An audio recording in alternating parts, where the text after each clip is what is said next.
Matthew, Schauffer, Glenner y Gilbert, Guyon, Israel y Bennington, Rouault, Newman y Hoover. La lista precedente no corresponde a un equipo de fútbol. Se trata de maniobras de palpación de hígado, riñón y evaluación de la expansión torácica, respectivamente. El examen físico es aprendido por el estudiante de medicina con un alto grado de automatización. Durante nuestra época de estudiantes, probablemente en más de una ocasión hemos pasado momentos de angustia intentando retener y reproducir estas maniobras. Solo la práctica cotidiana nos permitirá dominar este arte. Mediante el examen físico se identifican los signos de enfermedad o normalidad presentes en el organismo. Para captar cómo es el examen del paciente, nos valemos de la información que podemos lograr a través de nuestros sentidos: la vista, el tacto, el oído e incluso el olfato. A la información que se logra mediante el examen físico directo, se agregan menciones como el peso, la talla, la presión arterial y la temperatura.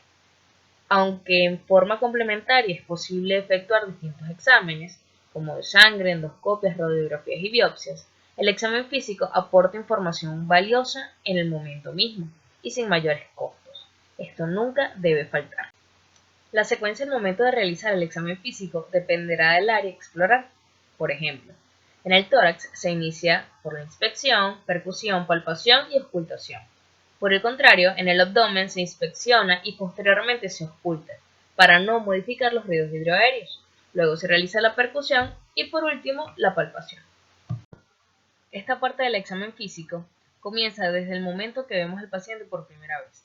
Al principio, la atención se centra en el aspecto general de la persona, su actitud, cómo se desenvuelve y cómo se comunica.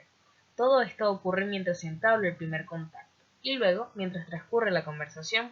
Posteriormente, cuando se efectúa el examen físico, la observación se dirigirá a aspectos más específicos.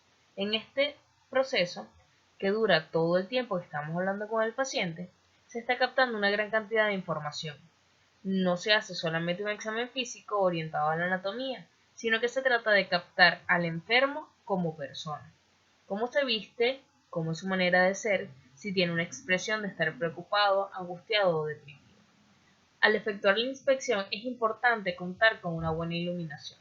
En lo posible, conviene disponer de luz blanca.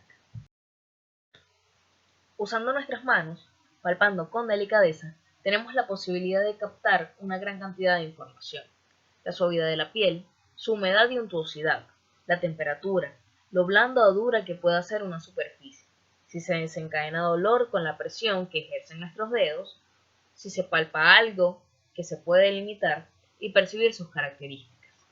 Respecto a la forma de palpar, puede variar según de qué se trate. La temperatura se podría usar el dorso.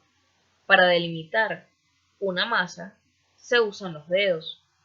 Para captar vibraciones, podría convenir usar la palma o el borde cubital de las manos. La forma de palpar tiene algo de técnica y de arte. Percutir es dar golpes. Estos, a su vez, producen sonidos que son audibles y vibraciones que son palpables. Los sonidos pueden ser de distinta intensidad, frecuencia, duración y timbre. El ruido sonoro es el que se escucha, por ejemplo, al percutir el tórax sobre un pulmón normal. El ruido hipersonoro es como el sonoro, pero un tono más alto. Por ejemplo, se escucha al percutir pulmones enfisematosos o cuando existe un neumotórax. El ruido timpánico es de una frecuencia más elevada. Por ejemplo, se puede escuchar al percutir un neumotórax a tensión o el estómago lleno de gas después de tomar una bebida gaseosa. El ruido mate es un ruido opaco que se genera al percutir una estructura maciza. Por ejemplo, se escucha al percutir la base del pulmón con una neumonía o al percutir sobre el muslo de una pierna. Una variante del ruido mate es la matidez hídrica, que es un ruido más seco o más duro que se escucha sobre los derrames pleurales externos. La percusión directa es cuando el golpe se aplica directamente sobre la superficie examinada. Se efectúan golpes breves, precisos, con la punta de los dedos de una mano, haciendo juego con la muñeca de modo que la mano caiga libremente. La percusión indirecta es la más usada. En este caso, se apoya un dedo sobre la superficie examinada.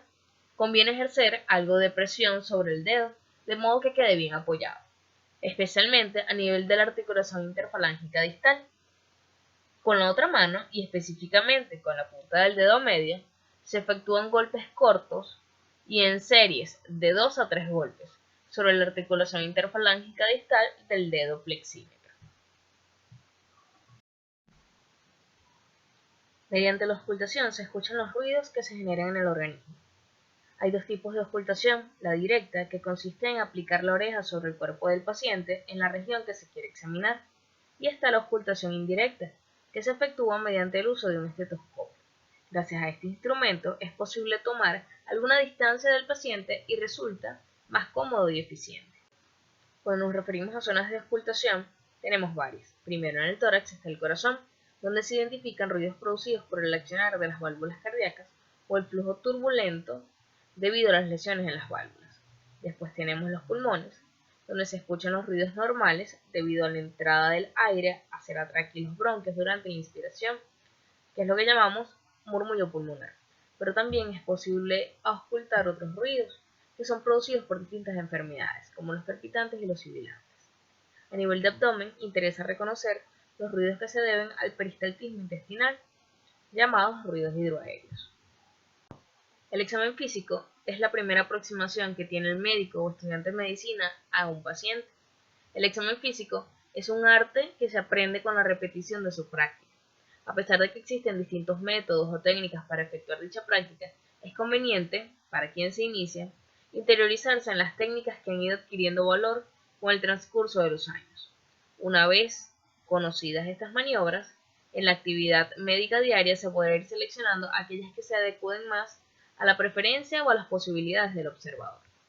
Asimismo, es importante recordar que el médico debe realizar todas las maniobras de la historia clínica, tanto del interrogatorio como del examen físico, con actitud profesional.